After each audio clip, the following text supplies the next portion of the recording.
Hello and welcome to the 49ers First and 10 podcast, 10 minutes of the most up-to-date 49ers news first thing in the morning. I'm your host, Brianna McDonald, and I'm joined by 49ers team reporter Lindsay Polares and a special guest, Tracy Sandler from Fangirl Sports Network. Tracy, thanks for joining the podcast. Absolutely. Thank you for having me. Yesterday was a busy day at the 49ers facilities in Santa Clara. The team had their first practice ahead of the Super Bowl. We got to hear from head coach Kyle Shanahan and some members of the defense. And the team's CEO, Jed York, also stopped by the media room to chat with you, Tracy, and all the San Francisco beat reporters. So what's some insight you got from him? Are there any stories that stood out to you when you were catching up with him? Well, the thing that I thought was really cool right off the bat was he told us that it was preseason of 2022 that Kyle Shanahan said to him, I think Brock Purdy might be our best quarterback, that our third string quarterback might be our best quarterback, and that he felt like eventually he would be the guy. And he let it play out. And obviously there were unfortunate injuries that led to it. But I thought that was a pretty interesting nugget and something that we certainly hadn't heard before. So that was a really cool story. And then I also thought it was just cool that he talked a lot about how hard it is to get to the NFC Championship game, how hard it is to get to the Super Bowl, and how he's really trying to enjoy the moment of being there. He said his son was really upset in the first half of the NFC Championship, and that he said to him, you know what, we're here. This is amazing. We've been to 3 NFC Championship games. We've been to a Super Bowl. There's a lot to be thankful for and grateful for. And I just thought that was important, because I know when your team gets this far, frequently there's that feeling of we have to win it, and what if we don't win it? But it's really hard to get here. And I thought coming from him, that was a cool thing to hear. Definitely. That's great insight for a lot of the 49ers faithful, who I'm sure felt the same feelings that he and his son did on that NFC Championship game. Yes. But you guys also Yes. took the field for the first practice of Super Bowl preparations. Lindsay, what were some of your biggest takeaways from that first practice? Was anything notable or injuries we should be monitoring? Yeah, I think similar to just really the start of the 49ers playoff run, this team is in relatively good health, and that's saying a lot at this point of the season. You are way past the end of week 18. They've been through some very tough come from behind playoff wins. And right now, just 3 names on the injury list, the most notable of those being tight end George Kittle. The 49ers did not practice on Wednesday, but they did send out a kind of preliminary injury report. If there had been practice on Wednesday, he would not have practiced because of a toe injury. He also did not practice yesterday. So that's definitely one injury to be monitoring, just because George Kittle is such a huge playmaker, offensive weapon for the 49ers. And then you have cornerback Ambry Thomas with an ankle injury, was limited on Thursday. And same goes for linebacker Oren Burks, who has a shoulder injury that's kind of a carryover from the previous week. It sounds like he had a collision in practice, was also limited on Thursday. All right. Well, thank you, Lindsay. And the leaders of San Francisco's defense spoke yesterday, including defensive lineman Nick Bosa. Tracy, what were some of his thoughts on the Super Bowl 54 rematch? Well, he feels like the defense needs to obviously clean up a lot of things, but he talked about that 2019 defense and how that really felt to him like a Super Bowl defense. And of course, this defense has been very strong, but there are some things to clean up, especially in the run defense. But it was fun to hear from Nick. The nugget that I found kind of the most fun and different and interesting, and Lindsay, I'd love to know if you agree, was when he talked about how he now speaks to the team the night before a game, and he was really nervous about it in the beginning. And Kyle Shanahan talked about that when we talked to him. And I thought Nick made a really funny comment when he said, I don't remember the first time, which is weird because I normally remember traumatizing experiences. And the idea of Nick Bosa being traumatized and scared of anything is just kind of funny. But of course, he is human. And so I thought that was just a fun little nugget. But in terms of the rematch, he's excited to go up against Patrick Mahomes. He talked about him being, one of the best to ever do it. They all did. Every one of them mentioned that Patrick Mahomes is probably the best on the planet to do what he does. And actually, Jed York said the same thing. So they certainly have the challenge cut out for them. but he talked about that, and he said he doesn't really remember the details of that Super Bowl all that much. And he was asked if he was in fact held on that 3rd and 15 play from when Patrick Mahomes connected with Tyreek Hill for 44 yards, and that changed the game. And he said he kind of doesn't remember, which also I thought was funny, since 49ers fans remember it well and will tell you forever until they're out of breath that he was held on that play. It was certainly the speeches to the team. I thought it was just so funny, the delivery, Tracy. So I absolutely agree.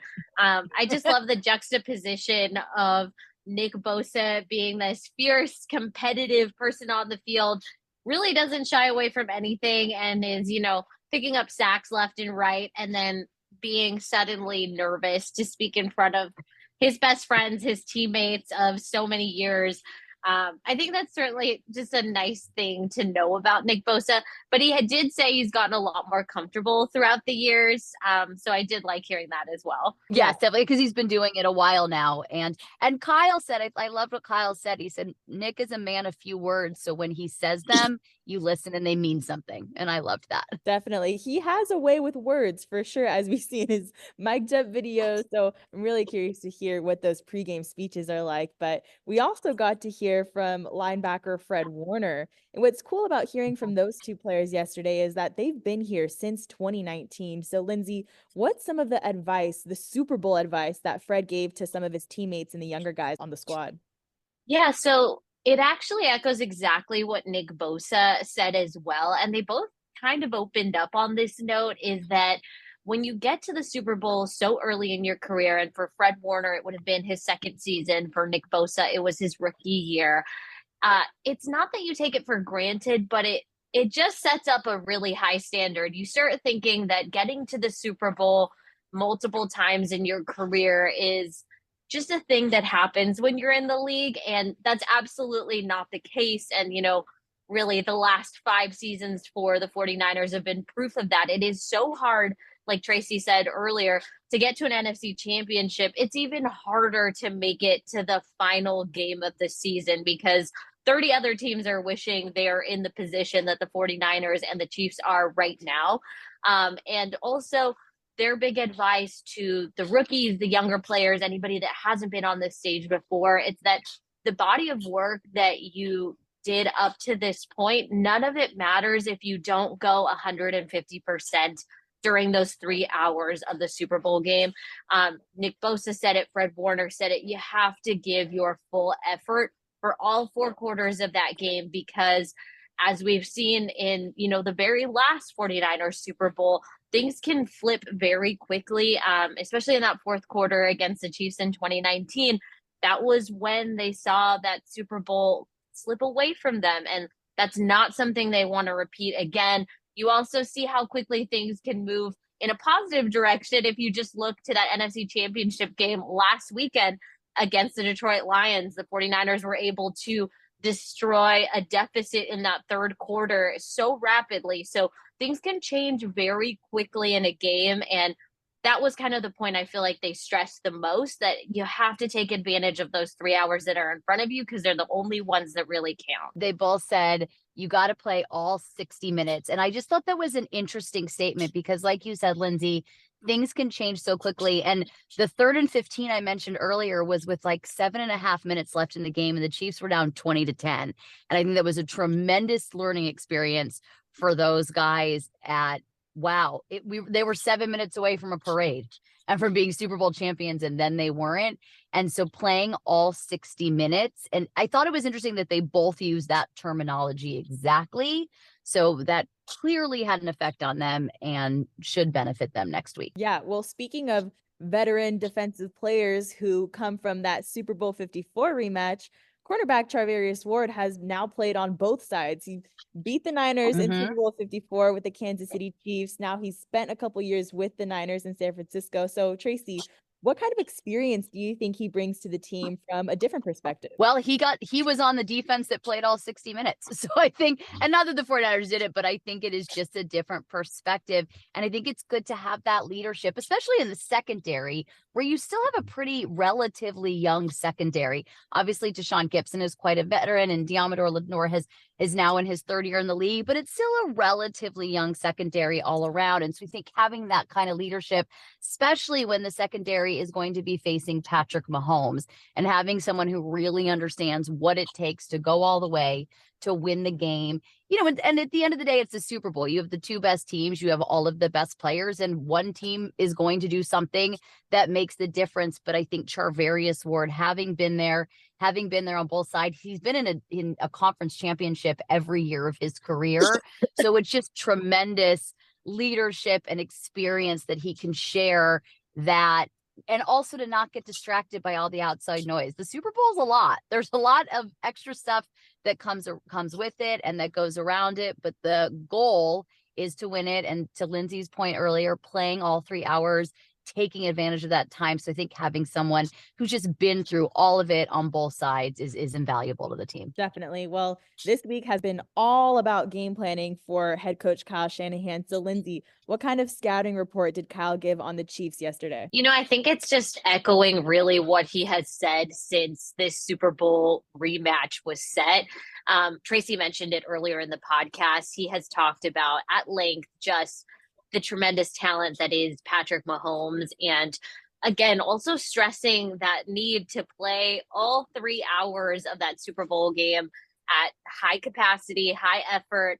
And really, he knows also that he'll be coaching up against Andy Reid, someone he's very familiar with from his time in the NFC East when he was with Washington. Andy Reid was with the Philadelphia Eagles for a number of years. He's coached against him in the Super Bowl. So he knows he's got just a tremendous talent in terms of quarterback and also the head coach, Andy Reid. Again, just going to be a really tough challenge for the 49ers, one that they're very excited about. There is familiarity, obviously, because of that Super Bowl run in 2019. So I think there's a lot of mutual respect on both sides. And, they know what's coming and they're excited for the opportunity. For sure. The anticipation is building. But before we wrap up this episode, we're going to answer a few questions directly from the faithful. So if you signed up for text messages with the 49ers, you had a chance to submit any question you'd like, and we've got a few to answer today. So Anthony from Sacramento asks, how does preparation and practice look headed into the Super Bowl? Is it any different from regular season practice? Lindsay, do you have any insight after the first one yesterday? Yeah. So I think for now, the 49ers are keeping their I guess they've already shifted their practice schedule. So I take that back. They are practicing Thursday, Friday, and Saturday of this week. And I do think the major difference is that all of the heavy lifting, the full install, everything will be happening in Santa Clara because, like Tracy mentioned earlier, the Super Bowl is a zoo in the best way possible. There's a lot of media appearances, so much hype, so much noise outside the building. You want to really take advantage of this quote unquote bye week. And while you have everybody focused, no distractions, you're at your home base, get as much out of the way as possible. That's something head coach Kyle Shanahan, he said he learned from his days with Atlanta, that always try and get as much as you can knocked out this week so that next week it's as close to regular as possible, which really, I don't know how close you can get because you're in a different location and there's just so much going on, but they're doing their best to stick to that schedule. They'll also be practicing 3 days next week, as far as I know. But obviously it's going to look a little bit different. Yeah, definitely. And Tracy, I've got a question for you also. Clarice from Roseville, California asks, what are you most excited about going into a rematch Super Bowl? Oh, that's a really good question, Clarice. I like that. I'm excited to see. It's a really good one. First of all, I think Patrick Mahomes, just from a football perspective, is a joy to watch. And he's incredible. And in some ways, he seems like magic. So I'm excited to see that. But I'm excited to see how some of the guys who were there for the last Super Bowl really have matured and what they've learned and how they've grown. And just excited to see how this defense goes up against running back Isaiah Pacheco, goes up against Patrick Mahomes. They talked yesterday, I believe it was Fred who said that Mahomes and Kelsey may have the best chemistry, 1-2 chemistry of anyone in the league and maybe of anyone ever. And to see how the 49ers defend that, because they always seem to know where the other one is. They always seem to find each other. And so how can the 49ers defend that? I think it's going to be a cool offensive matchup. And then the other thing I'm excited to see is Christian McCaffrey in a Super Bowl. I can't even imagine what Kyle Shanahan has game planned for that, which is why Kyle Shanahan has that job and I do not. But I can't wait to see what they drop for Christian McCaffrey in a Super Bowl. I think that's going to be incredibly fun to watch. Great. Thank you, Tracy. But faithful, that will do it for this episode. If you'd like to send us any question you have, we are happy to answer them. So text First and 10 to 408-715-4949 to submit your questions. We'll have all the details written out for you on 49ers.com. But thank you, Lindsay and Tracy, for joining me in this update. Don't forget to follow First and 10 on Spotify and Apple Podcasts. Turn on the notifications so you're in the know when we post any breaking news updates. And thank you, Faithful, for tuning in.